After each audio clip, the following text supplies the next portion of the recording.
hebat, salam dan bahagia.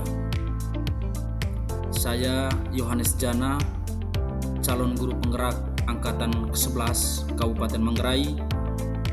Pada kesempatan ini, saya akan memaparkan aksi nyata saya pada modul 2.1 tentang pembelajaran berdiferensiasi.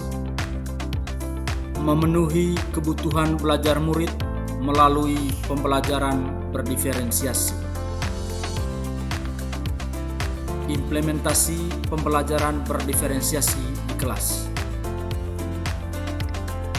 Tujuan pembelajaran khusus: calon guru penggerak mengimplementasikan dan melakukan refleksi terhadap penerapan pembelajaran berdiferensiasi di kelas. Identifikasi kegiatan belajar murid. Kebutuhan belajar murid dapat diidentifikasi dengan cara sebagai berikut. Yang pertama, mengamati perilaku murid. Yang kedua, mengetahui pengetahuan awal murid.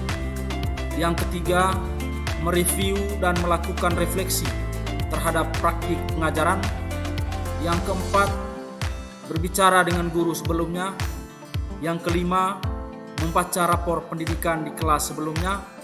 Dan yang keenam, menggunakan berbagai penilaian formatif dan diagnostik.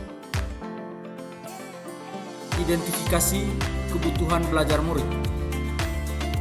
Mengidentifikasi kebutuhan belajar dan gaya belajar murid dengan cara melakukan identifikasi kebutuhan murid melalui tes diagnostik.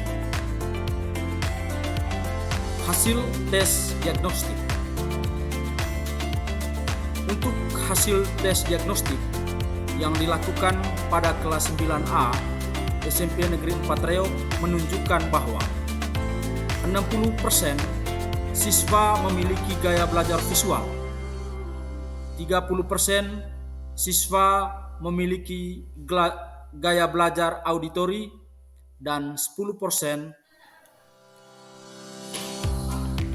untuk dapat mengimplementasikan pembelajaran berdiferensiasi di kelas, maka saya membuat rencana pelaksanaan pembelajaran berdiferensiasi berdasarkan hasil asesmen diagnostik, dan kemudian direncanakan mengimplementasikannya menggunakan 3 strategi pembelajaran berdiferensiasi, yaitu diferensiasi konten, diferensiasi proses, dan diferensiasi produk.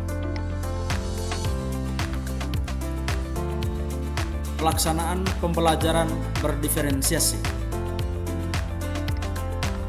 Kegiatan pendahuluan. Pada kegiatan pendahuluan, saya melakukan kegiatan pembelajaran dengan memastikan murid siap untuk menerima pelajaran. Hal yang dilakukan adalah menyapa murid, menanyakan keadaan, berdoa bersama, dan melakukan presensi. Selanjutnya, guru memberikan pertanyaan pemantik terkait dengan materi pengajaran yang akan diberikan agar murid lebih siap dalam menerima pembelajaran yang akan diberikan.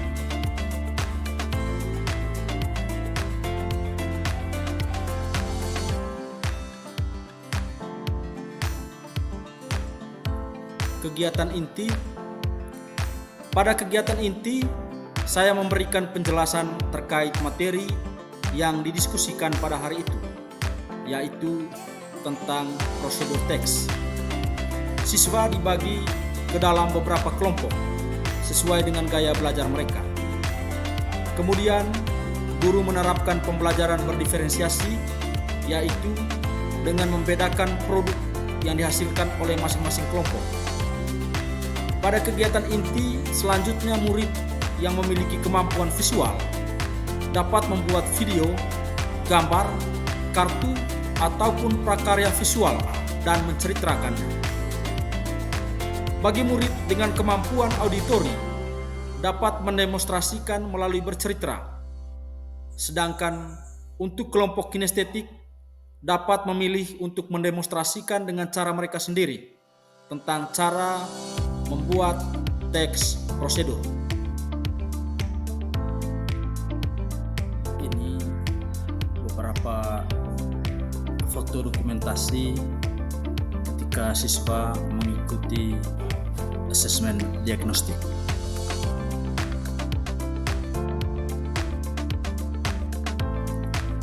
Dokumentasi pada saat siswa kerja kelompok.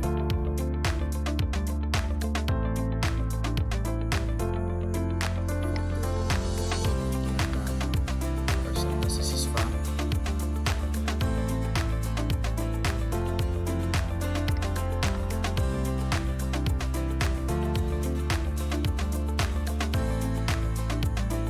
Kegiatan penutup dan refleksi. Pada kegiatan ini, siswa bersama guru melakukan refleksi.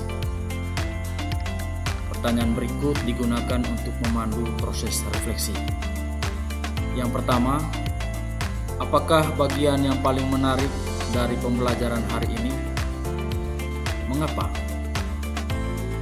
Yang kedua, berdasarkan apa yang telah kalian pelajari, menurut kalian, apa yang membedakan teks prosedur dengan teks yang lain?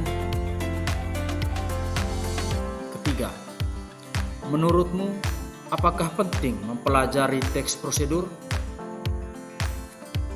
4. Tantangan apa yang masih kamu temui dalam mempelajari materi ini? Dan yang kelima adalah bagaimana kamu akan berlatih untuk mengatasi tantangan tersebut. Pertanyaan yang terakhir, apa yang akan kamu lakukan agar hasil belajarmu lebih memuaskan di masa yang akan datang? Demikian aksi nyata saya di modul ini, semoga bermanfaat. Terima kasih.